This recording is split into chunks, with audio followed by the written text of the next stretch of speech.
Let me try to clear a few myths right in the beginning. You keep hearing this all the time. We are negotiating a new climate change treaty. We are negotiating a successor to the Kyoto Protocol. We are doing no such thing. There is already a climate change treaty, which is the Rio Convention of 1992. So it is not that you don't have a climate change treaty. Climate change treaty is already there. Kyoto Protocol.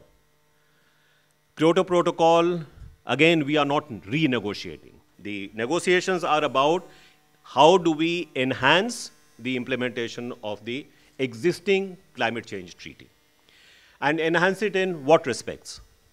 Enhance it in respects of mitigation, which means nothing more than reducing the carbon emissions. Enhancing action on adaptation. Even if tomorrow by any miracle, emissions worldwide say became zero, does it mean that climate change would not take place? Of course climate change would take place. Why? Because climate change is taking place due to the cumulative accumulation of greenhouse gas emissions in the atmosphere. It is only very gradually that that level of emissions in the atmosphere would start going down. Therefore, we need to have enhanced action on adaptation. We can only advance that by having sufficient amount of financial resources, and we must have access to the best technology that is available. The multilateral negotiations are supposed to finally come up with a package at Copenhagen, which will be balanced. Why? Because you can't just focus attention on mitigation and forget about adaptation.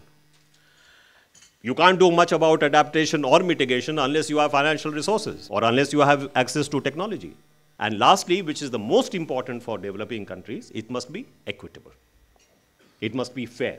In the climate change treaty, developed countries had agreed that they would peak their emissions by year 2000.